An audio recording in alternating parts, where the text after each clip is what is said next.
Why not? Let's get Twitter Live going. Let's make it our thing. We're going to make all the difference. That's it. There we go. Every day today, 50 degrees, 50 degrees, 50 degrees. This one's 70. We got two 70-degree games, and everything else is 50s. Yeah, it is not a nice day here. It's fine here. But the ball never flies in our middling weather. I guess maybe that's why Anaheim gets the parks a little better. Yeah. But I mean, if you guys are known for anything out there, it's your gorgeous weather all the time. It's delightful. Perfect days. Yeah, it must be.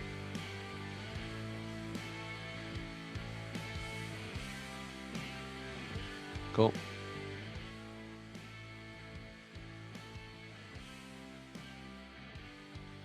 What is up, guys? You got yourselves an early MLB Live Before Lock today, a 6-game slate that we're going to take you through game by game here to make sure you are properly prepared for whatever asshole pitcher's going to throw a no-hitter today. But I am Chris Spags here for you guys, along with the man who's responsible for all of our customer success here at Awesemo, a man who's going to bring great knowledge for you guys on this short slate today. You know him, you love him. He's Terry McBride. How are you doing, Terry? They're pretty good, bud. As long as the knowledge and success have nothing to do with guys like Wade Miley throwing no-hitters, I think we'll be okay here. So happy to be here and talk about this slate. Looks like an interesting one. Should be a fun one to go through. We've got a little time to get through all these games, too. It's not like a crazy heavy slate with 14 games, so should be a good one. Yeah, some wild tournaments across the industry. Terry was taking me through the Fanduel offerings today, and needless to say, you might need a map to work your way through all the various tournaments that they're offering at different times. But make sure you are hitting that like button either way, because we appreciate it a bunch here, especially for the MLB content where we are swimming upstream right now with the PGA and NBA in particular going on. So we appreciate the support a bunch on our MLB shows. And in return for that, obviously, we're talking about the early slate today. We are going to have main slate ownership projections as our free premium tool today on Awesemo.com. So if you're trying to double up on your MLB lineups today, you can go use those free ownership projections today at Awesemo.com. So check them out for yourself. And also make sure that you're taking advantage of all of our tools by going to Awesemo.com/join, because there are a lot of things we're going to reference on today's show. The top stacks tools, some of the player projections, ownership projections, all those are available for you for every single slate out there. So go Awesemo.com/join. Maybe consider an Awesemo Plus weekly pass for $29.95. That'll give you every sports player projections, ownership projections, lineup builder, and all the various tools we have for the sports. If you want to just play MLB DFS, you can also get an Awesemo Plus MLB weekly package for only $15.95. So stop guessing, start winning. Join Awesemo Plus today. Check out all the things that we have to offer for you guys at Awesemo.com/join. Let's just get into the slate, Terry, and I'll ask you the question I always do before we get into the game by game, but any overarching thoughts on this one? I will say the one thing we were talking about before the show, I think is just worth bringing out quickly for me, that weather is something that I do mention a lot on shows that I'm doing. I know it's on the tip-off shows with Kayla. It's something that she will actually laugh at, because I will mention the weather for baseball. But for baseball, it's more important than any other sport out there, I guess, besides a very snowy day in football. And even then, we've seen that not have the impact. But Terry, we're seeing a lot of these colder days recently. And to me, I think it's going to favor the pitchers more. And it's something we were discussing as well, is that there's a lot of interesting conversations going around recently about the pitching in the league. And I think, to me, colder temperatures combined with some of the other stuff that I know we've discussed on shows previously, the raised seams on the baseball, some of that stuff. But the net of it all to me is that pitching is looking better right now, and I don't expect that to hold up over time. But when you keep seeing these games, 50-degree weather, 50-degree weather, it tops at 70-degree weather, I think this is not the best hitting conditions right now. I think people probably need to keep that a little bit more in mind, and maybe not be surprised when the Wade Mileys or John Means of the world throw no-hitters because of the conditions that we have right now. Yeah, I mean, look, we're getting some oddball results for sure with the amount of no-hitters we've had already this season, and some of the heavy strikeout games and everything that we're seeing. There's just a lot of narrative behind the idea that, yeah, pitching's up, pitching's been the dominant force so far, but it's really early. And like you're saying, once it turns into these 90-degree days across the country, a lot of humidity, a lot of thin air, it's going to change. We're going to see the ball start flying out of the parks, and we're going to see the offense swing. We're going to see these game totals back up above 9 into the 10s in a lot of days. But today we've got 4 games at 8 on this slate, and then 2 under that, 1 at 7, 1 at 7.5 total. The Yankees and Nats game, I was talking about it with our buddy XX Cubs in Slack a minute ago before the show. It's got an 8-run total with Juan Soto's back in the lineup for the Nats. They're going against Corey Kluber, who he's pitched well the last 2 times out, but he's still, struggling to get back. And then that Yankees offense, yeah, they're up against Max Scherzer, but it just seems like a low total. And then the Yankees are favored against Max Scherzer. Weird line in that one just all around. But yeah, run totals down, pitching dominant, and this is a pretty good-looking pitching slate too. So I think it's going to be all about the arms in this one. So let's get into this first game here, one that Terry was just talking about. We got Washington getting 3.8 implied runs against Corey Kluber. We already have people in the chat saying that Adam Burst, Nat's going to murk Kluber, and Kluber has shown some signs of life recently. And on the year so far, he's actually been decent at limiting power, just a 2.3% on run rate, which is pretty much static going back to his most recent run, going back to 2019, also at 2.3% on run rate. He's got a 290 BABIP, again, a little bit better than his longer-term sample size for himself. Velocity down, under 90 miles per hour, but he's actually missing bats at a rate that I'm surprised to see here, given the results he's had. A 14% swing strike rate for him. Only has faced 128 batters this year, so it's not a gigantic sample size, but something that we discussed earlier in the week with Alex on the Deeper Dive show, which is also coming up today for the main slate with Emac and Gundacker at 12 p.m. Pacific time, 3 p.m. East Coast time, so make sure you're watching that for the main slate as well. But Kluber's been missing bats in a way that I think might be sustainable here, and what Alex mentioned with swinging strike rate is that you are seeing, 4 pitches per at bat, I think, for the most part. If guys are walking, 7 pitches per at bat is the average. And when guys are getting swinging strikes at the rate that Kluber has, you might expect him to have better strikeouts. And I think his league average strikeout rate right now of 22.7% wouldn't be shocking to see that come up a little bit. I'm not sure there's a matchup for it, Terry, but I think it's worth pointing out that Kluber might not be as much of a gas can as people might have treated him as. So I'm not buying in yet. Okay. He had a dominant start the other day against the Detroit Tigers. He struck out 10 Tigers, pitched 8 innings. That kind of skewed his strikeout numbers a little bit in terms of the total. Before that, his high point on the year was 5 against Baltimore, the start before that. And then it was 2, 4, 3, and 5 going back over time. So he's had 2 decent starts the last 2 against pretty weak teams. Was the AL pitcher of the week last week or something along those lines? I read the MLB blurb before, but it's just, I don't know. I'm considering it a little bit illusory still. We're talking about an older pitcher who's coming back after barely pitching the last 2 years. He's one of the more talented guys in the league over time, for sure. There's a very nice price tag on him, for sure, in this matchup, DFS-wise, for Fanduel and for Draftkings. You can definitely get to him in this case. I just am not totally buying in that Corey Kluber is back and going to be the old dominant Corey Kluber. He had his changeup working like I've never seen it before in that start against the Tigers. And they picked up on the Tigers were just getting really aggressive on pitches inside on the inside corners or righties. And they just worked that all game long. So it was just a thing against a really, really weak lineup. This Nationals lineup isn't great either, but like I said, they've got Juan Soto back in it now. Ryan Zimmerman's a professional hitter. Josh Bell's a professional hitter. Kyle Schwarber's got a ton of lefty power. He strikes out constantly, but he's got a ton of lefty power. And we've got Trey Turner up top. Josh Harrison even is a decent hitter. So it's not a terrible lineup either. This is a better lineup than that Tigers lineup he dominated. I'd be a little worried about Kluber in this spot. Kind of agree with Chad. I think the Nats are going to get to him. So I'm a little bit more, and I'll just make the case for Kluber a bit more. And part of the reason I am in favor of Kluber, and I know this is something that different people feel differently about it, but I don't mind going with a pitcher who gives me some sort of hope, I guess, that they're going to have better numbers to come. And I have to agree with some points that you're making, Terry, here, because it is a 4.5 exit for Kluber on the year. That's a bad number, even if you could see some underlying things that might look better for him. But I do think, going against Washington, you're getting a team here is going to be very highly owned, who's coming off a lot of success yesterday. Even guys like the aforementioned Josh Harrison starting to turn it around, it looks like, at least based on the results he had yesterday. And I know there are people out there who believe in riding hot bats, so I'm not going to, speak ill of the Nats as a stack themselves, but they are going to be over 30% owned for guys like Soto on DraftKings. Trey Turner also going to be around 25%. Wouldn't be shocking to see Josh Harrison's ownership come up a little bit more than the 8% we have him at, given that he's 3,400 on DK and hitting in the 2-hole. I think to me in this spot, I just wouldn't mind going to Kluber a little bit. The price tag is very ugly, but it's a short enough slate where I think if I got, 5% of Kluber on a slate, that's not a crazy amount that's going to, kill your lineups necessarily. He's going to be 1% owned. So I think you can get direct leverage on the bats here and just play the fact that maybe they get middling results on another 50-degree day at Yankee Stadium.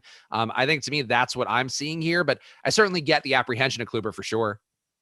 Yeah, it's just a spot. And like I said, DFS-wise, I can get there. I'm just not fully buying in on the overall narrative that Corey Kluber is going to be back. But I get an okay enough projection, particularly on a short slate and at the price that, yeah, I would have him for DFS purposes. I'm not trying to say that. But things like you mentioned the xFIP, the 10.9% walk rate with a 135 whip. These are concerning factors in the, underlying. And it's not like he's out there striking out 30% of hitters. He's striking out 22.7, including that big 10 strikeout game the other day. So I'm just not fully there, particularly a starting Yankee Stadium, even on a cold, rainy, nasty day. And I'm looking out the window right now, and it is exactly that. The ball can still fly out of this stadium without too much effort, too much fanfare.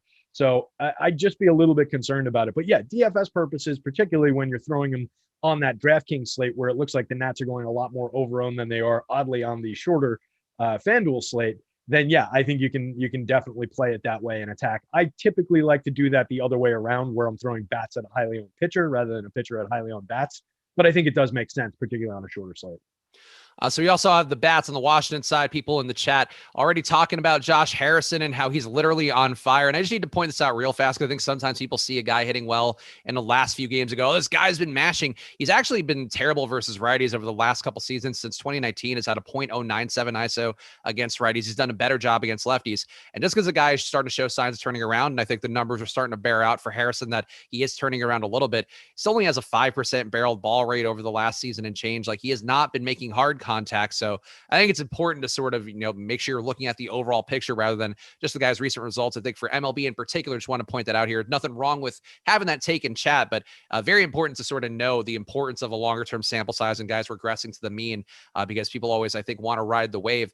And I would say for me with Josh Harrison, the price tag, though, is the main thing that stands out here. The hitting recently being improved is certainly a cosign here, but he's one guy to me, if he's going to be single digit owned here, I think as a value play, like Trey Turner, Juan Soto, certainly guys you could rely on more. But Josh Harrison, I think, certainly has some appeal, Terry. But the main thing for me is the stack is overowned because of Turner and Soto. And if you omit either Turner or Soto, I just think the stack looks pretty weak. So how would you want to approach Washington here, given that they do seem right now one of the more overowned teams on the top stacks tool? Yeah, you have to do it creatively like that. So you have to get to some of these guys like Harrison, like Kyle Schwarber, who's under 10% owned on the DraftKings slate. I'm just kind of ignore the FanDuel slate because of the ownership wonky with the short slate. But I think guys like Josh Bell are definitely in play. He's only hovering around the 10% mark. Even Starlin Castro, veteran professional hitter with some power. You can talk, revenge. He was a Yankee a few years ago, loves to hit Yankee Stadium. You can talk all those things. Not really the way I like to approach the slate, but he's a good hitter, professional hitter from the 7th spot in the lineup. So there are ways to approach this. You could even go all the way down to Victor Robles at the bottom of the lineup, use him as a wraparound coming back up to the top. Kid hasn't been good so far in the majors. 220, 30, 40, 268 this year, 220, 293, 315 last year. So he's brought the on-base percentage up a lot this year so far in 98 plate appearances. Stolen one base. That's what you're looking for from him, is to get him on base ahead of the Trey Turners, the Josh Harrisons, the Juan Sotos of the world, and hope that he steals a bag and then gets driven in by one of those guys. He's going to be completely unowned at the bottom for 2,300 on DraftKings. I think that's sort of interesting. So there are ways to put this together, but yeah, the two players that you want to own the most in this lineup are going to be very, very heavily on. So I don't like the idea of leaving one of them out, but that's the easiest path toward putting this together in a unique way. Let's put it that way. Yeah, I would say if you did leave one of them out, I think what Terry is saying, going to Josh Bell or Schwarber, trying to capture that power and hope that they have, at least a home run in the game, I think is reasonable. But to me, it might be a spot, and it's something that we've talked about with Awesemo on the deeper dive during the week, that I wouldn't mind just ramping down my Nationals exposure a little bit more in terms of being a stack here, because very overowned it looks like, and I get that people are going to want to ride the wave again, as I mentioned earlier, but sometimes that is the way to lose money here in DFS, especially when the field is going to be there heavy. It does like the field will be there heavy, especially for Turner and Soto on DraftKings. Let's talk about Max Scherzer on the other side, Terry, because I know you are a believer here in Scherzer, and this is something that I know I've debated this week or recently enough with Greg on the MLB Strategy Show in the mornings, which other way you can watch during the week and get some MLB into your life early in the mornings on the West Coast and a little bit more reasonable time on the East Coast. Max Scherzer, though, the strikeout stuff for him has still been there. 32% K rate so far this season. Going back to last season, maybe looks a little bit worse. His pandemic season was actually not the best overall, but a 31.4% K rate for him is not the worst at all. Down from his 34% K rate since 2019. But the home run power is really what I think is the concern for Scherzer. He's up to an 11% barreled ball rate this year, 5% on run rate, and I think there are some worrying signs, Terry, for a guy who is getting a little bit long in the tooth by what we know, though pitchers certainly have gone longer in their career and kept some degree of efficiency and efficacy going. But how are you feeling about Scherzer? He's going to be 21% owned. You mentioned he's not getting the respect in the line here. 4.3 implied runs for the Yankees going against him. And Scherzer, it does seem not the best projection on him, but on the slate, I feel like being with the field, to me, with the approach I'm most comfortable with. Yeah, I would be around the field with him, I think, at worst here. I'm not worried about Scherzer. Batted ball, the barrels, it's an event-based thing, so it's a little bit less than predictive, and it's a little bit, it can get wonky in a short sample. So yeah, he's allowed a few barrels. He's sitting 25th percentile overall in the league so far. That's definitely bad. Definitely not Max Scherzer. But within that, he's also 60th percentile hard hit rate. So it's not like guys are making the best of contact even when they're barreling the ball. Average exit velo and max exit velo, he's under the 50th percentile. You don't like to see that. But strikeout rate, he's still sitting in the 85th percentile, 86th percentile whiff rate, 90th percentile of walk rate. Curveball spin still there, fastball spin still there. All the things I care about in terms of is he changed at all as a pitcher are all still really there. The call plus swinging strike rate is back up to 31.1%. It was down at 29.6 last year, had been living in the 31-32 range for most of his career. 15.8% swinging strikes, 15.3% called strikes. I don't see any real underlying reasons to worry about Max. I think we've got some happenstance in the contact numbers and the batted ball there. 32% strikeout rate on the year, only walking 4.1, 3.33 xFIP, under a 1 whip. All about Max Scherzer here. You can get to the Yankees. They're not as bad as sometimes they're made out to be in terms of the strikeouts. They are sitting, let's see, this year. Oh, where are my poor Yankees against right-handed pitching? They're right about the middle of the league. 23.5% strikeout rate is actually 12th in baseball. So the 12th best in baseball striking out against righties this year. Only a 1.45 ISO and creating runs just 1% better than the average. Hit 29 home runs on the year. So there's some upside in the Yanks for sure. Or excuse me, 25. There's some upside in the Yanks offense for sure, but I'm coming down on the ace side of things with Max here. Yeah, the one concern for me, and I guess this is going to be something where if you do believe Scherzer has, given up a little more power this year and maybe has some more risk to him than people maybe giving him credit for, I think that you can go to this Yankees lineup that looks like they have a 213 aggregate ISO between this lineup that a lot of guys you can go to. Obviously, the Stanton's going to be the obvious one.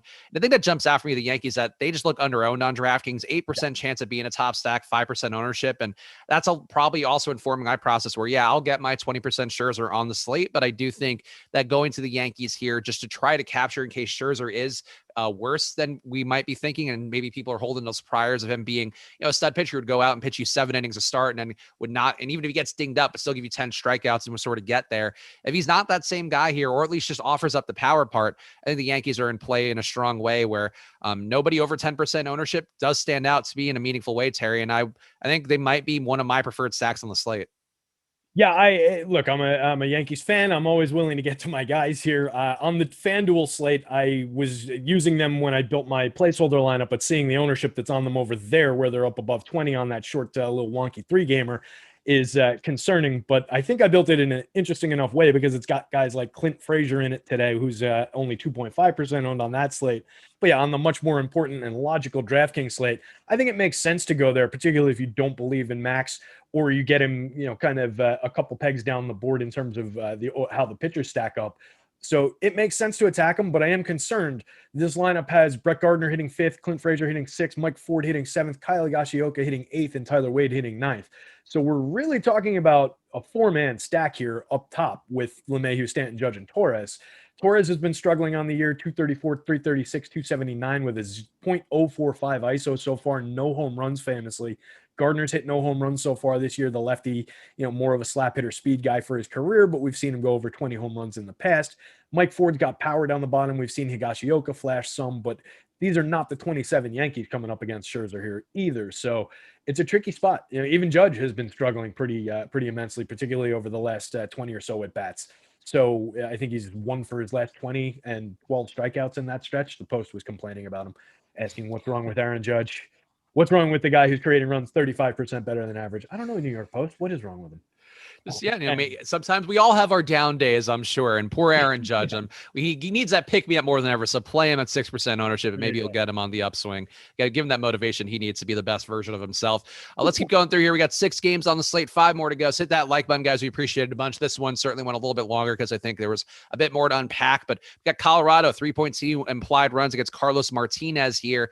Carlos Martinez has been bad for the last few years, under a 20% strikeout rate for him. So that's a good amount under league average for himself. This year, it's been even worse, down to a 14% strikeout rate. His xFIP has been up to just under 5, a 4.96 xFIP so far this season. Swinging strike rate has been bad, 9% for him, a 30% chase rate. These numbers are all pretty problematic when combined with his velocity also being down to 93.8 miles per hour from just under 95 since 2019. That said, though, it's a low implied total against Colorado. You do have some really weak hitters, and you have 6 guys that strike out above league average in the lineup. I have them at a 30% aggregate K rate. It does seem like this is a pretty good spot for Carlos Martinez if he has anything left to sort of get something going. And based on what we've seen this week, Terry, not crazy that Carlos Martinez could throw a no-hitter today. Yeah, for sure. He's gonna 10 strikeout perfect game, something like that. Definitely gonna definitely in play here. But yeah, you hit most of the high points there. We've just seen completely diminished stuff, completely diminished velocity out of this guy, sitting 30th percentile in hard hit rate allowed, 13th in max exit velo. For the predictive stuff, 7th in strikeout rate, 10th percentile in whiff rate. The spin is completely down on all of his pitches. He's just not there. So 93 mile an hour fastball that he's using 37% of the time, 91 mile an hour cutter. It's just not a great arsenal right now. This is a Rockies lineup that's it's the one team I do look at home road splits a little bit, and they struggle on the road. They struggle against right-handed pitching. I just don't know that Carlos Martinez is our spot, particularly on that Fanduel slate. He's 8,200. I'm not going to pay that here for him, even against a weak lineup and in a spot where he might pick up more strikeouts than usual. I just don't love that price. 6,900 if you wanted to sneak him in there on DK, I think is a little bit more reasonable. The Colorado lineup is sitting 16th in the league, 23.7% strikeout rate against righties this season. What I like about attacking them is they are 22% worse than average creating runs against righties. So a little bit of pop so far, but not much run creation there. So yeah, it's a weak lineup, but it's a weak pitcher here. So I don't love it. So I think the one thing that I would say to advocate for Carlos Martinez is that $6,900 price tag, which, as we know, a very nice number to be on. But besides that, a -177 money line for him, I think is a positive. You're probably getting the win. He's still pitching 6 innings per start. He hasn't been giving up walks, which I think is one helpful thing. There's some ways this can go south, but I see that strikeout rate. I see a guy who's also in desperate need, I think, of regressing a little bit positively here, where even if he is a 20% strikeout rate pitcher, he's only been a 13.5% strikeout rate pitcher this year, while still, only giving up a 1.4% on run rate. I think there's not a lot of downside to Carlos Martinez, and I think there is some upside here just for him to have this be his good strikeout day, his Corey Kluber having 10 strikeouts day potentially against Colorado. And that to me is why I wouldn't mind going to Carlos Martinez more than the field, who's going to be 10% owned. I think having 20%, I wouldn't mind getting 25 either from Carlos Martinez. In this spot, I just think he's going to go deep enough into the game, and against Colorado, going deep into the game just kind of leads to results. So that's my argument for him. The Colorado stack, though, Terry, a little bit under-owned according to the top stacks tool. And you do have some guys who, obviously accounting for the home road splits that you mentioned, but do hit righties pretty well. Trevor Story, I think Ryan McMahon stands out decently. Charlie Blackmon, perfectly fine hitter here. But the Colorado stack, I feel like 3.2 implied run total, and a Carlos Martinez not being that highly owned, I don't see a lot of reason to go to Colorado, maybe more than just 5% today. Yeah, it's easy enough to get beyond the field on the stack if you want to, if you think that Carlos Martinez is going to get lit up here. I don't see it being a major spot either way, really. It's fine to roster some of these bats if you want to start with Raimel Tapia up top and grab some of his speed hitting in front of the power hitters in Trevor Story, Ryan McMahon, Charlie Blackmon. That's fine. The bottom end of that lineup leaves a lot to be desired, though. Garrett Hampson hitting 5th, Connor Joe, Dom Nunez, Josh Fuentes. No thanks. Like, this is just, if you want to go to the top end, play the low ownership on DK. I would include Trevor Story, even if he's at 9% ownership. The prices on Story and McMahon, though, like 5,600, 5,200 for those two guys in this spot on this slate. I think we can do better. I like both hitters, don't get me wrong, but I think we can do better than going to this stack. I don't know if this is sarcastic or not, but Eric Smith might just be one of those Homer Cardinals fans who seemingly show up all the time in chat. Martinez has won his last 2 starts, ! It's about results, guys, not phony made up stats, another exclamation point. I think in fantasy in particular, it's much more about the phony made up stats. I think that's literally called fantasy baseball. Yeah, it's all about the made up shit. That's hilarious. Like, oh, he's getting wins. That's all. Yeah. Okay. So you could have those 4 fantasy points. And I advocated for Carl rest of my season. Now I want to go against him just because of Eric Smith in the chat. But I think there is a case to be made. And yeah, the win bonus is helpful. It would be more helpful if he got some strikeouts. Those tend to be, you get 2 of those, they're worth the same as a win bonus. So actually more.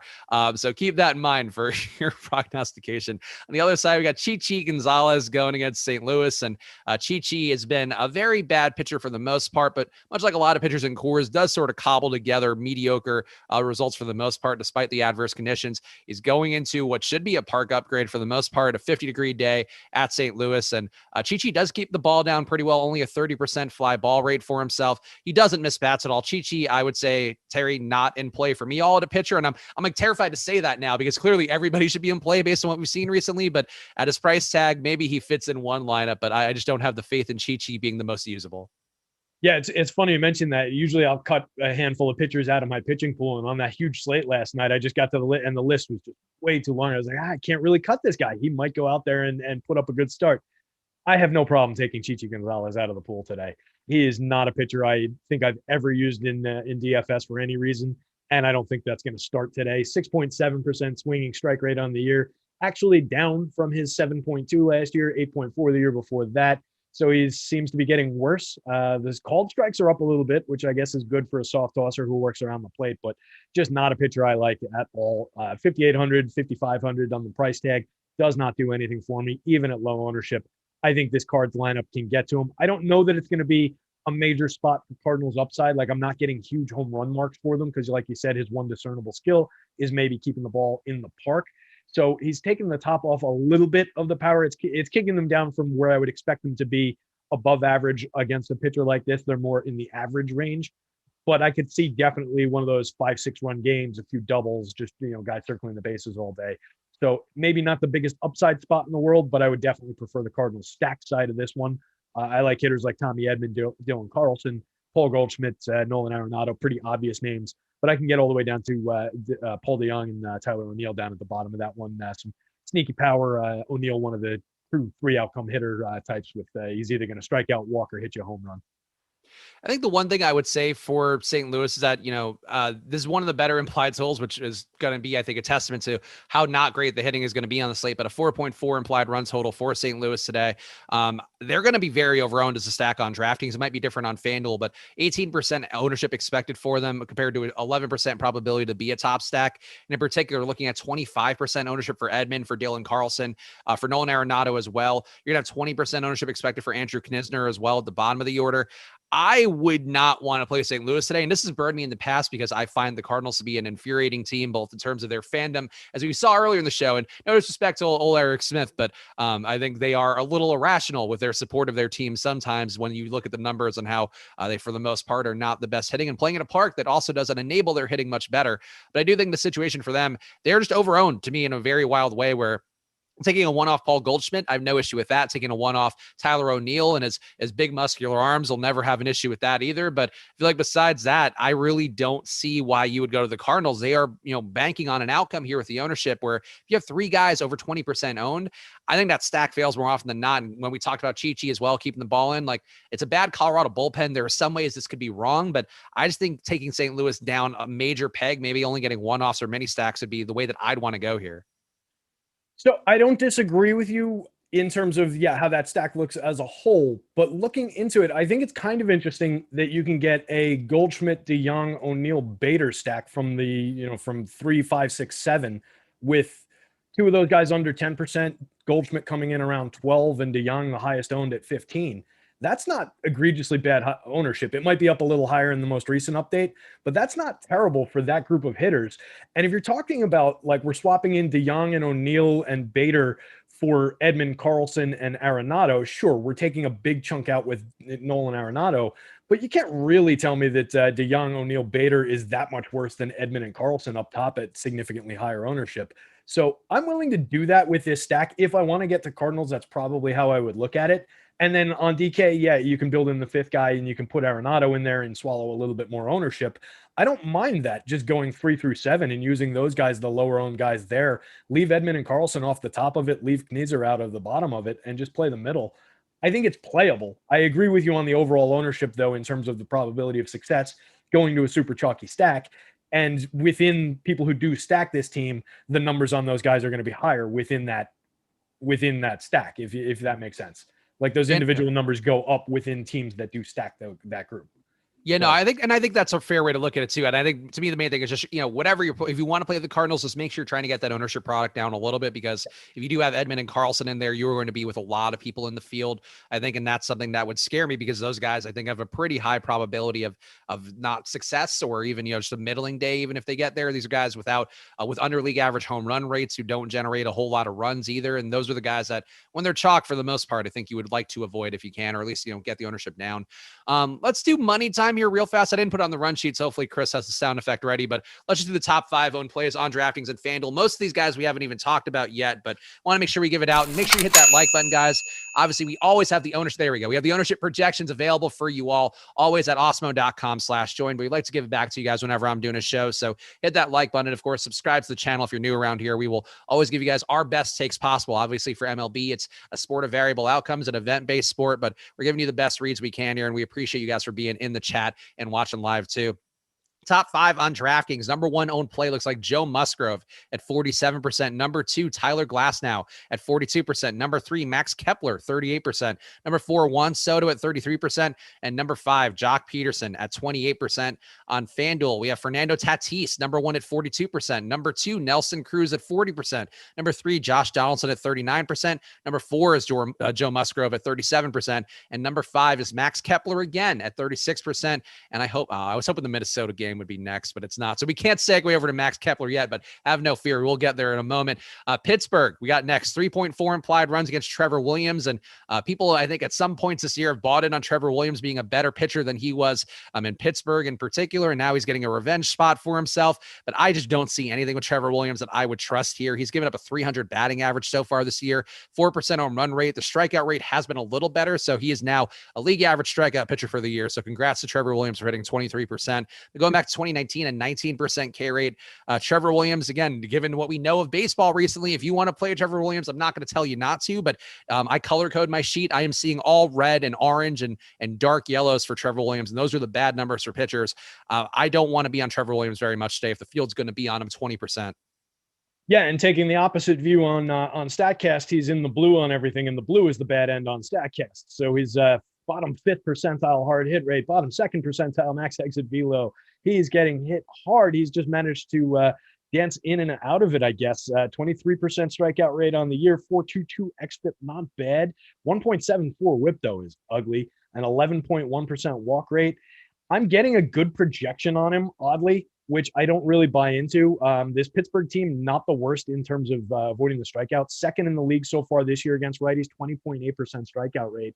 12% below average creating runs, not much power, 0.123 team ISO, but the strikeouts aren't really going to be there for a guy who doesn't strike out a ton of hitters. And, at 23%, like you said, his strikeouts are up this year to that mark, which is league average. So I don't think this is the spot for Trevor Williams. I'm not really excited about the projection I'm getting on him. I'm not really excited about getting to him at that heavy ownership.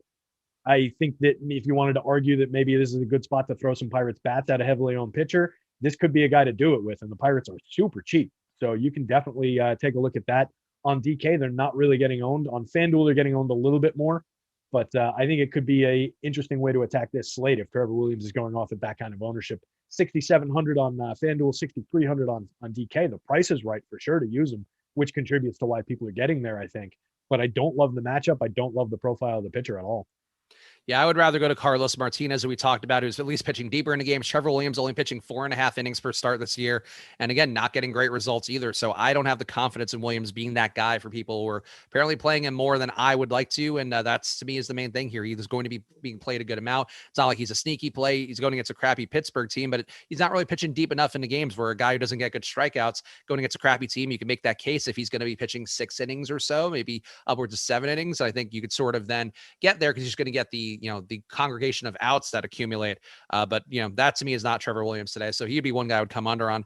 Pittsburgh, though, I think we could talk about real fast here. You mentioned that they do look mostly appropriately owned on the top stacks tool. Better chance here to be a top value according to the top stacks tool on DraftKings. 7% ownership expected for them overall. 13% chance to be in the top value stack. And these are not good hitters at all, Terry. I think we can all agree that about Pittsburgh this year. But they've gotten on base a good amount. They're not getting strikeouts too much, as you mentioned. Not a lot of power here, but this could be a death by 1,000 cuts situation where I don't know how you prioritize the Pittsburgh hitters here because they are just a big mess of mediocrity together. But I feel like Adam Frazier, Phillip Evans, Colin Moran would be the guys that stand out to me. Does anybody meaningfully stand out for you on Pittsburgh side amongst the hitters?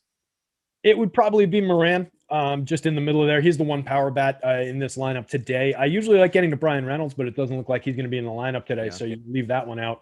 But yeah, Moran's the one who profiles well in terms of home run power for me. You get Adam Frazier leading off, followed by Wilmer Defoe. Defoe's an interesting hit tool and speed guy.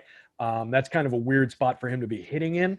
You do get some positional flex, and he's super cheap if you're stacking with this team. And then Evans has a little power in front of Moran, but the back end of the lineup, not much there. I prefer Kevin Newman when he's up at the top of the lineup, another guy with a decent hit tool and some speed, positional flex and mid price on FanDuel, but hitting 7th, I don't love the spot there. All right, let's talk about the other side of the equation here. We got the Cubs with the highest implied total on the slate, 4.6 runs for them today from Vegas, going against Will Crow. And Will Crow, another pitcher here, chock full of red for me, though it has been a much smaller sample size than Trevor Williams. He's only faced 44 batters this year, only 90 going back to last season. But the numbers, let's talk about the longer term numbers here. So 90 batters faced going back to last season, a 6.7 xFIP, a 2.1 whip, a 17% strikeout rate, a 7% home run rate, also giving up a 290 ISO overall to all the hitters that he's faced. I think the logic here is going to be to go to the Cubs at a decent amount, and they actually look under-owned the top stacks tool. I guess you could sort of hope like Will Crow does pitch better. It's a small sample size, and he is, a major league pitcher, so he can definitely, improve in some ways here. And this could be the spot he does it. But I think just based on the short slate, Terry, and not a lot of pitchers I'm dying to target here, I think going to the Cubs against Will Crow and not getting much Will Crow would be the move that I would want to take the most. Yeah, Will Crow's a major league pitcher right now. I don't know how long that's going to last for. Dude striking out, inducing 8.3% swinging strike rate, which is up from the 6.2 last year, but he wasn't a heavy swinging strike rate guy through the minors even. Double-A, he was 9.5%. Had a couple years over 10 for sure, but it's a little higher, but not one of these guys who's inducing a ton of swinging strikes or anything. So just not a very high profile pitcher, not an arm I'm really excited about. He's getting hit hard so far in the major leagues. You mentioned all the different stats there. 18th percentile of hard hit rate, 13th percentile average exit velo allowed, only the 11th percentile of strikeout rate. So not a lot here. And the Cubbies are just smashing through the top of my home run model. I give the power index every day. They won't be in it because they're not on the main slate today. But typically I average the full lineup and then the top 6. And if you're over 10, that's usually pretty good in my home run model. Today, the average for the full 8-hitter Cubs lineup is 22.15 for a home run, which is very good. And then the top 6 would be 25.3. So the Cubbies have a pretty good power profile against this guy today. I would be stacking Cubs bats here. I like the fact that they're not that highly owned on DK. I think with some of the pitching that we've talked about, that's at reasonable discounts. I think there's ways to get to this team. Jock Peterson, you mentioned off the top, 3,400. That's why he's so highly owned. But the rest of these guys, for the most part, are going to be under 10%. So I can definitely get in and out of this Cubs lineup. Yeah, it's going to be a lot of ownership going to Jock Peterson, a lot of ownership going to Wilson Contreras, and those guys I think are, fit what we talked about with the Nationals, where they're great hitters, or, Jock is going to be in the splits here, going to be a great hitter against righties, not so much against lefties, but still, they're high owned, but I think you can get to the rest of the stack to kind of drive down that ownership product if you can afford it. And I think there are some ways you can with the pitching if you don't pay up at a stud, go into a Max Scherzer potentially, or maybe if you do get away, I don't know how you're going to, but get away from a Glass now, you can definitely afford the 5-man stack, but not a lot of ownership going to Chris Bryant, not a lot going to Javier Baez, not a lot going to Jason Hayward. I think those are guys to try to mix in a little bit more here to decrease that ownership product if you are going against Will Crow. Let's keep going through here. We got San Diego, 3.6 implied runs going against Kevin Gausman. Gausman himself has been pretty solid over the last few years, even better this year in terms of getting his walks down. He's got only a 0.9 whip so far this year, 3.7 exit for himself, which is right in line with where he was going back to 2019. The batting average has been down in a way that probably is going to regress a little bit, at 210 BABIP for himself compared to a 310 one going back to 2019. But Gausman looks like a solid pitcher on this slate, Terry. I feel like if you put him with Carlos Martinez, I think you can afford most of the bats that you would like here. And San Diego certainly has some hitters you would worry about and not the best strikeout rate for him. The lineup today has a league average 22.9% aggregate K rate for himself. Gausman's stuff has been good enough where I wouldn't mind taking that flyer. He's pitching pretty deep into games, over 6 innings per start. Gausman, to me, I just think a very strong play, and one that I would much rather have than Trevor Williams, who's going to be, it looks like, a little bit higher owned on DraftKings. Yeah, he's just a better pitcher than those guys in terms of his talent level. This is a guy who was always a decently high-profile talent and just struggled to put it together with his former team. And since he's come to San Francisco, it's kind of there for him. He was striking out 32.2% of hitters last year. That's down to 25.8% this year, inducing fewer swinging strikes at 14.3% as compared to 15.2 last year. But the call plus swinging is still right in line at 31%. So I think that can kind of come back to a little bit higher than it is right now. Maybe not at the 32% level from last year, but maybe improve a little bit more. I'm not sure this is the spot where he's going to do that, but in terms of the available pitchers, I think he's one of the more interesting guys at that price range, at that 7,800. This San Diego lineup, I've talked about it a few times. Yeah, I worry about Fernando Tatis and Manny Machado. I respect Eric Hosmer as like a professional major league hitter who has his ups and downs. Trent Grisham might turn into a very good hitter. He's been playing well this year, but I don't think this is one of the best lineups in terms of I'm fearing them. I think they're a good baseball team. I think their team is going to be there. They're going to be one of the contenders like they're expected to be as long as their pitching holds up. I just don't fear like Jake Cronenworth, Will Myers, Jerkson, Profar, Austin Nola going down this lineup. It's not something I really worry about throwing pitchers at when they're talented pitchers that I kind of believe in, which I think Gausman has kind of earned from me here. So yeah, I'll take some shares of Gausman and take what I get. I like him better than the Trevor Williams is the Carlos Martinez of the world. Yeah, I mean, I think to me he would be a little bit. I agree. I like Carlos Martinez for the slate and the price tag and all that, but Gausman's stuff has definitely been better. Matchup a little bit worse, so that's sort of where you can kind of put him even for me. But I'm with you. I think Gausman's stuff is good in San Diego. I would agree. Like I like guys like Cronenworth. I think they're pretty solid hitters. Only a 13% K rate for Cronenworth against righties. Only a 14% one for Profar against righties. Like it's going to be tough for Gausman to get those strikeouts, but I do think he can still induce some ground balls. And I'm not too concerned about him giving up crazy power. He's been, for the most part, pretty average in that, actually a little bit under league average in terms of home run power. So, I mean, if you can trust the talent here, I think maybe you can against San Diego. And same thing too, they do look appropriately owned as a stack for their hitters. The highest ownership going to be Fernando Tatis, and also a steep price tag for him on DraftKings. But the stack itself, Terry, how are you feeling about going against Gausman? It's not a great spot, and I think the bullpen's not fantastic behind him. So maybe San Francisco does give up more production that way, but I don't love the Padres stack. I feel like this to me feels more like a pitcher's duel. Yeah, definitely more of a pitching game for me on both sides. I'll have shares of both these pitchers if I'm playing the DK slate. I like Musgrove a lot, but if I'm going to the Padres, that's the tricky part. I want Fernando Tatis in that lineup, but he's by far the highest owned guy on that team. I want Manny Machado in that lineup, but a lot of people are going to him and he's pricey. And then it starts to get to question marks. Like Eric Hosmer, sure, he's a good hitter and he can produce, and there's reasons to go to him in a stack. But there are other upside spots that I think are better for what we're looking for in terms of home runs, in terms of run creation and run production upside. This team could certainly get there. There's no, saying that they're not going to produce against Kevin Gausman here. But in a pitcher's, for the most part, a pitcher's park, I just don't see it. I don't get tremendous home run profiles. Outside of Tatis and Machado, you can mix and match these guys to death if you want to. It's just not the most appealing spot in the world for me. They're not getting a ton of ownership. It makes some sense to go there as a stack and maybe get above the field in the middle of the lineup on the guys like Hosmer, Cronenworth, and Will Myers and play it that way. But it's just not a really appealing spot to me. I haven't been getting to a ton of San Diego this year. Let's talk about Joe Musgrove. We mentioned earlier in the show he's going to be one of the chalkiest pitchers on the slate, and an option 2 on DraftKings that just seems a little bit underpriced at 9,100 based on what we've seen from him this year, where you can look at the numbers and point to him as being as good as really anybody short of Jacob deGrom or maybe Garrett Cole in the league so far this year in terms of just strikeout rate. A 36% K rate for him so far this year. He's faced 132 batters. Going back to last season as a 34% K rate, so down a little bit. The numbers since 2019 have certainly taken a jump upwards. He was only a 26% K rate going back to then, but it does seem like that does come with an increase in swing strike rate, a little bit of increase in velocity as well. I mean, he has a 16% swing strike rate, 39% chase rate for himself this year. Musgrove, the one thing you can say is that he's not pitching as deep in the games, under 6 innings per start, but Musgrove's stuff has been right there with anybody. He's facing a line that has 5 guys that strike out above league average, and I have them at a 26% aggregate K rate today.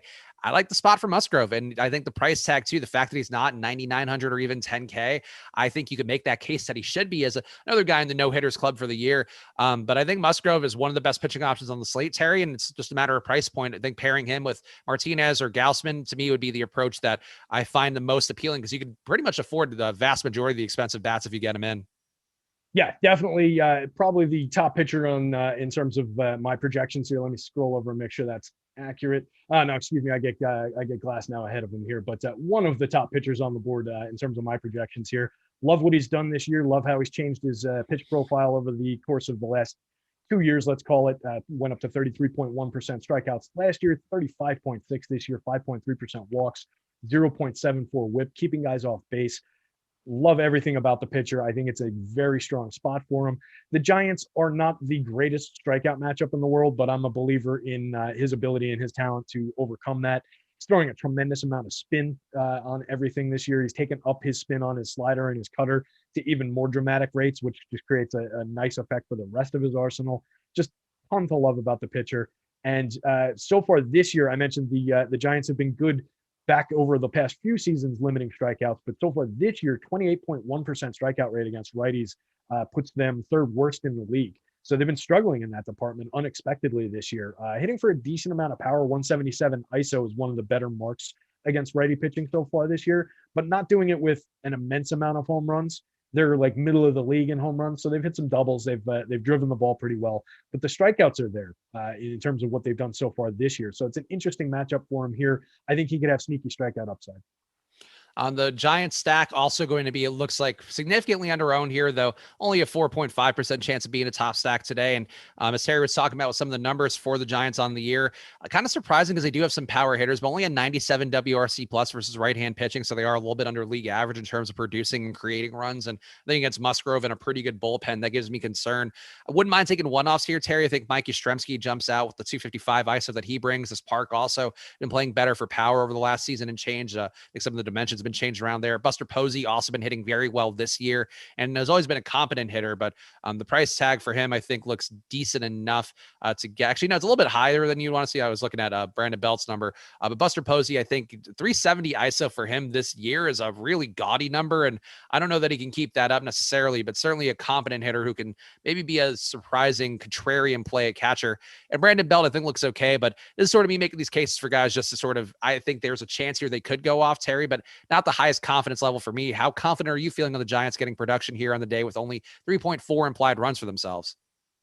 DFS wise, yeah, you can get there. It's particularly if you're not a full believer in Joe Musgrove here. I'm on the Musgrove side pretty firmly on this one, but the ownership numbers certainly justify attacking him if that's the angle you want to take, and this is the team you want to do it with. It would be those hitters up toward the top of the lineup that you mentioned. I'm not a big believer in Mike Tauchman's bat, having seen him play for the Yankees for the last 18 months or whatever it was. So I would skip him. I mean, not necessarily skip him if he's hitting second, but not a high priority for me. But it would be about Dickerson, Posey, Belt, Evan Longoria in there. Some professional hitters, some veteran names, appropriate pricing, very solid ownership numbers. I'm going to pick a bone with you real quick. Buster Posey is a 303, 371, 461 career hitter as a catcher, my friend. That is far more than competent. My God.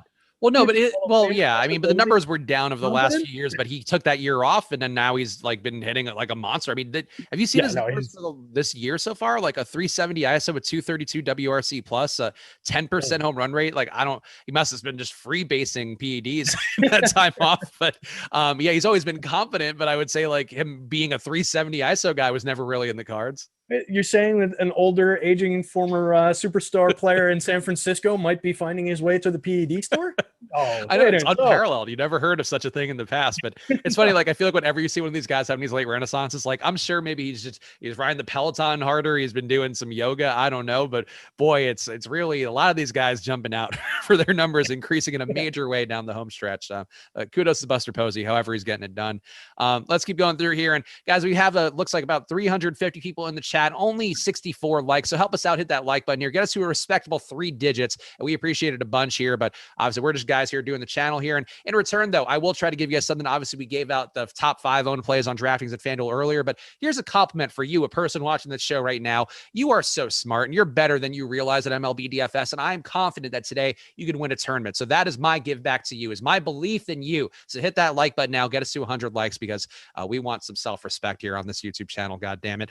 Tampa Bay, 3.9 implied runs against Frankie Montas. Frankie Montas projected for more ownership than some guys I like more. And the price tag for Montas, I think, does look decent, but he's given up a 282 batting average this year, a 4% home run rate. I think the bottom is going to fall out more often than not. I know the park is going to play a lot more for pitching, so that's fine, but Tampa Bay has enough good hitters here where I don't love Frankie Montas. I could certainly see getting there to some amount. I would prefer to be closer to 10% than 20%. But Montas, fine enough, Terry, a 21% K rate this year. I feel like he's another guy. The PED swing is going the other way for him, and 12% barrel ball rate allowed this year. Like nothing grades out well from you because of the park and the weather not being the hottest there, 74 degrees. I feel like you can make the case for Montas. I just don't like him that much. Some of the other guys we've had on. Yeah, I'm with you. Now that he's off the PEDs, I think it's definitely had an impact here. I still got an okay projection for him. The price is fine at 7,000 on the FanDuel slate, 7,400 on the DK slate. If you wanted to go there, you can argue it primarily based on that, honestly, and the relatively low ownership. But I'm just concerned about the strikeout rate dropping back down 20.7% so far this year. And more concerningly, the called plus swinging strike rate down from 32.6 last year to 26.1% this year. Called strikes down from 20.9% to 13.8%. The swinging's actually up a little bit from 11.7 to 12.3, but it just seems like not really working around the plate and not overly effective. Only a 5.7% walk rate. I expect we're going to see that to spike if he's throwing that few called strikes and not able to work in the zone enough. So that's concerning to me. I think if he's working in the zone and focusing on that, then he's going to get hit hard, and that's where these raised power bats come in. So for me, Frankie Montas, probably a pass. Probably more interested in getting to some of those rays where, if you can dance in and out of the heavy ownership on the 3 guys in the middle, which I think you probably can, given some of the other numbers on some of these other guys, I think they're a semi-interesting stack here. Yeah, I would agree. Semi-interesting would be the right way to put it. A lot of ownership on DraftKings going to Austin Meadows, Brandon Lau. That is something that would scare me a little bit. Randy Arozarena, underrepresented, but he is 5K on DraftKings. Weird pricing for the slate, but Tampa Bay does have a decent chance to be a top stack today, a 10% chance according to Awesemo's top stack tool, 11% ownership, so maybe a little bit overowned. Tampa Bay, to me, a stack you're going to have to get some of today, but not one I would necessarily prioritize because they do seem pretty chalky. Any hitters in particular jump out for you on Tampa, Terry?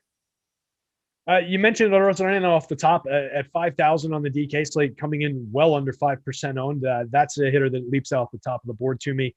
One of the best, actually the team leading home run mark in my home run model for him there.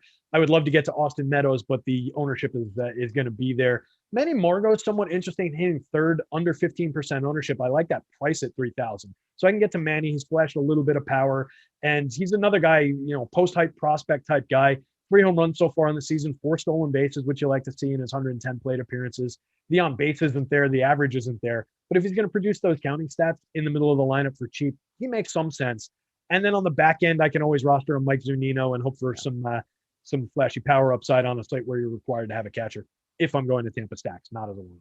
Yeah, on DraftKings, I think Zunino to me jumps out here, projected for under 1%, actually under 2% ownership. Does have that power, 202 ISO versus righty since 2019. Definitely still the highest hard contact rate is on this team as well, or at least on this projected lineup, 42.5% hard contact rate. He does strike out a lot, but Frankie Montas hasn't had strikeout stuff. So I think that's the kind of guy I wouldn't mind taking a stab on and a chance to get different at catcher. Tyler Glass on the other side, clearly a core pitching play today. He's more expensive than Joe Musgrove, which I think does to me give a little bit of a swing towards Musgrove when you have 42% ownership expected for Glass now. But that said, I do think Glass now with his 38% K rate going against a team that has 5 guys that strike out above league average, not the highest strikeout mark for them on the year, but still a 24% K rate versus righties overall. I like Glass now. I do think there could be some merit to just saving the near $1,000 and going to Joe Musgrove, but getting some amount of Glass now does seem like an important part of the slate, Terry. He's pitching deep into games, has the best strikeout stuff on the slate by a pretty decent margin. Yeah, definitely talent-wise in terms of his ability to strike out anyone in a vacuum. Yeah, I agree with you. He's going to be the most talented guy. But you're talking about a little bit more difficult of a matchup than what we talked about for Musgrove in terms of this year's performance. Oakland so far this year, let me get there, is striking out about league average, 13th in the league, 23.6% of the time against righties, putting up just 1% below average run creation with a WRC plus of 99. 151 team ISO on the year. So not hitting for a ton of power so far, despite having Matt Olson in the middle of the lineup. There's not a ton of other bats in here that you really fear. Mitch Moreland can get to anybody as a lefty-righty matchup and a platoon specialist, but hasn't, been the most productive hitter on the year. 225, 305, 423, 4 home runs so far this year. There's not much threat to Tyler Glass now in this lineup. If one guy goes deep on him, I still think he puts up probably the biggest or second biggest fantasy score for us on the day. So yeah, fire up the Glass now shares. Not really concerned about anything with him. Putting up dynamite numbers so far this year, 38% strikeout rate, right in line with where he was last year. Sub 1 whip, sub 3 xFIP, totally fine. The Oakland hitters, though, do have a decent chance to be a top stack, or a higher probability to be a top stack than their ownership, a 4% chance, a little bit more than that compared to only 2% ownership. It does seem like they have enough power hitters here where I think you can sort of make the argument as a very contrarian play. It's hard because Glass now is good. The bullpen's been a little bit worse. I think that to me is one spot that I wouldn't mind pointing to as, hey, maybe they are going to give a little more production. But Oakland stack, Terry, do you have any interest at all? It's a low implied total in the park. That's still not the best for power. I think, there are guys who certainly have power themselves, like Olson jumps out. I think Chapman, even Moreland and Murphy down towards the bottom of the order jump out. But I just feel like going against Glass now, it does seem like a really tough spot to expect a full stack to get there. Yeah, Olson's one of my favorite power bats in the league, a guy who doesn't typically get owned as much as I think he should on a lot of slates. That seems true on the DK slate for sure, under 3% ownership over there. 4,200 is a very fair price to pay for him. Looks like he's getting more attention on that afternoon FanDuel slate. He's over 12% owned, approaching 13 because he only costs 3,000 over there. But he would be my one-off from this team. Probably a pretty popular one-off. I think you could do the same thing with Moreland, who I mentioned before. And I don't hate if you're stacking, you can go from Conha down through at least Moreland, and you can include Sean Murphy in that as a catcher option on DK. Seth Brown, Elvis Andrews, I don't really need to get to bottom of the lineup here. Brown strikes out way too much. Elvis Andrews is just pretty whopped at this point, former on-base and speed type guy. But the top of the lineup, yeah, there's something to be said for getting to these guys when they're low owned, when they're low cost. So I don't mind that. Let's keep it going here. We got our last game on the slate and still not 100 likes. So I need 13 of you to band together and get us that baker's dozen of likes that we need here to get to the 100 flat. It's a team effort here. It's a community here at Awesemo. We are genuinely rooting for you guys, except for Harry Johnson in the chat, who a delightful name to now have said out loud, but still saying, give me the best plays. That's what he says. That's what you paid for. I presume that's being, he said means what I paid for. This is a free stream, man. Like, I don't, unless you're just Venmoing me at Chris Spags, I got no obligation to give you shit, but go to awesemo.com/join if you want to get the best plays for yourself on any slate. That'd be my suggestion for you. But the downside is you have to pay actual money instead of just popping up on YouTube here for free with a prank name at that. Minnesota, 4.6 implied runs against Jose Urena. Urena's been not anything noteworthy. A 19% K rate for himself, not giving up a lot of home runs, which is a skill in itself. Under a 1% home run rate. Go back to 2019. and he is a league average home run rate guy, a 2.9% rate there. Gives up more to lefties historically as well, a 201 ISO allowed to that side of the plate. I do think Max Kepler is going to luck box himself to a good chalk day again, and it upsets me because it's the kind of play you probably shouldn't be making. He's going to be 38% owned today on DraftKings, but he is going to be a guy that's in a good situation with a 270 ISO for himself against right-handed pitching and going against Urania, who gets strafed by lefties. I do feel like we could talk more about Urania if you want, Terry. I don't see him as a play, but do you feel anything for Urania, or do you want to get to the hitters?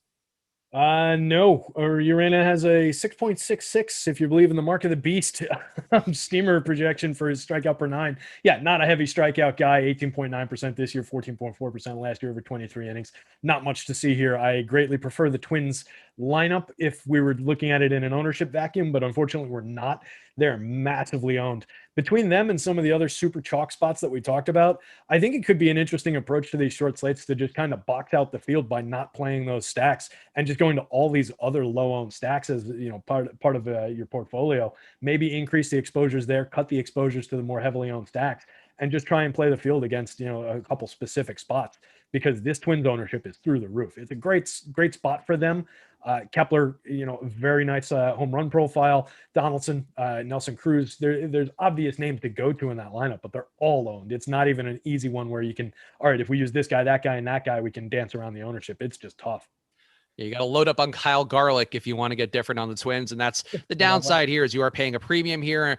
And I think there is some concern to going against a guy whose main skill set is just not giving up power. The bullpen though behind him is really bad, and I think that's something that maybe you do have some hope here for the Twins to get there. And it worries me here because I feel like this kind of play where you see so much ownership going there, like normally it's one on a bigger slate, you would avoid it. Today this is a Twin stack where as chalk it wouldn't shock me if they blew up, just because it's a situation where they get past Urania, maybe they get better results against him than you'd expect, and then the bullpen just can also get strafed. But I agree with you. Like I think you probably have to come under on the Twins, even though they are the best power team on the slate. Yeah, and I mean, looking at that FanDuel slate ownership, it's even worse. They're pushing 40% between like all their primary hitters. So it's just very difficult to get to these guys and get unique. And then given the pricing, you know, the way that the pricing breaks down in terms of which pitching you can connect them with, you end up down very specific avenues of construction. You end up down specific avenues of construction where your second team or your pitcher isn't necessarily that good. It just gets ugly fast. So it's just tough to differentiate with a good lineup going in with these guys. I agree, though. I think it's a killer spot for them.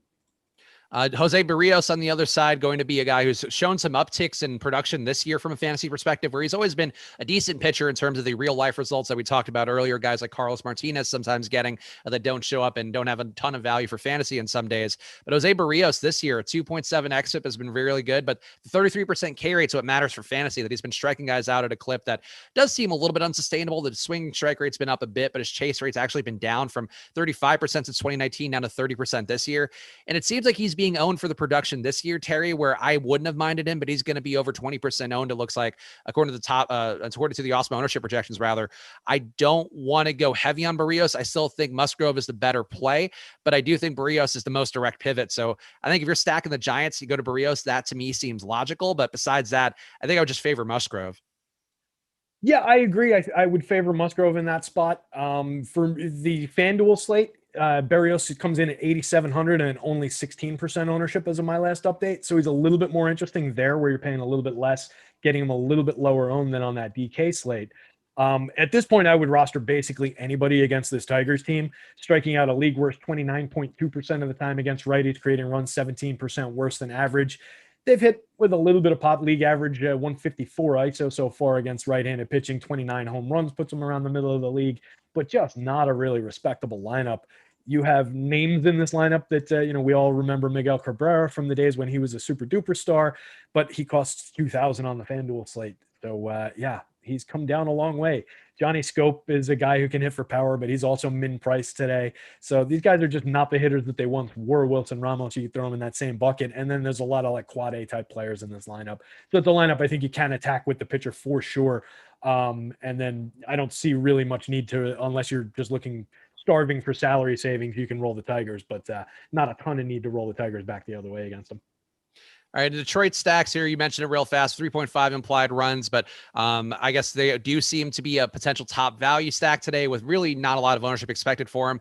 Would you want any Tigers today? It is a very ugly thing to ever suggest or request, but it does seem like a stack that could have potential here to open up some things up, especially if you're paying up a pitcher. Yeah, so like I said, Miguel Cabrera at the dead minimum on FanDuel. He's not completely dead. Like I would play the corpse of Miguel Cabrera literally for 2,000 on FanDuel. So yeah, I'll play him, I guess. He can every now and again turn on one. That said, he's hitting 127, 225, 238 this year with 2 home runs and only a 111 ISO. So he hasn't actually done it. It's just I still believe that there is a Hall of Fame bat that could arrive at the ballpark on any given day. So from that perspective, sure. But going to stacks of this team, I don't really need to do it. I don't think we need all this savings. They're super cheap on both sites. It's just what are we going to really spend the money on? If you want to get to 2 of the top end pitchers and roster, Musgrove and Glass now, this is probably your path to doing that if that even works. But then you're rostering a really terrible, terrible lineup in terms of offense on a day where we think there's going to be a decent, some offense anyway. I just don't love the spot. Yeah, I do think, like I was saying with Barrios, where if you're playing Barrios, I think playing the Giant stack makes sense. I think if you are playing both Glasnow and Musgrove going to the Tigers lineup does make some sense just from a lineup GPP construction standpoint, but not the most appealing team. You know what you're getting there. We are basically about at lock. I mean, we're supposed to be done at the hour mark, but Terry, give me your home run pick before we close this out. And then we do have the MLB deeper dive for the main slate coming up at 12 p.m. Pacific time, 3 p.m. East Coast time. So tune into that. That'll be EMAC and Gundacker bringing you through everything you need to know. But who's your home run pick to close out the slate, Terry? I will go with super chalky Jock Peterson, top ranked guy on the board. I like that one. I'm gonna go. I'm gonna go to Fernando Tatis, even though I do like Gausman. I think that he's gonna give up one bomb here, and Tatis is a guy who's very clearly the most adept power hitter in that lineup. So nothing the sexiest there, but take the best hitter in baseball, who I see every single day on MLB The Show's cover art. Terry, give the people the final plugs for yourself. Any other shows for you this weekend? Yeah, I'll be on the Game Plan show again this afternoon, which I think we'll push back again, probably not do it at the same time as our second MLB show. We'll do it as a main slate, like proxy live before lock around 5. So tune in for that if you're behind the paywall. I got my articles coming out today, deep dive tomorrow on the NBA deeper dive tomorrow show. So I'll be around. And I will be done for the weekend now, but follow at Chris Spags, follow at DigitalB21 to get all of Terry's content. Make sure to follow at Awesemo_com. Tune into all the stuff we have coming up again in 2 hours. The MLB Deeper Dive will be here for you guys, talking about the main slate too. So if you're just trying to hang out all day, play MLB all day long, bless your heart for doing so. We appreciate it. And shout out to the chat too. All you guys here, we definitely appreciate you guys watching and get us to that 100 like mark. That is very important for us for our sanity here. So always hit the like button when you're watching an Awesemo show or really anything on YouTube. Help the creators out there do it the best they can to fight that algorithm. But enjoy your MLB slate, guys. Make sure to check out all the tools we have at awesemo.com/join. We'll see you guys again soon. Enjoy your weekends. Good luck.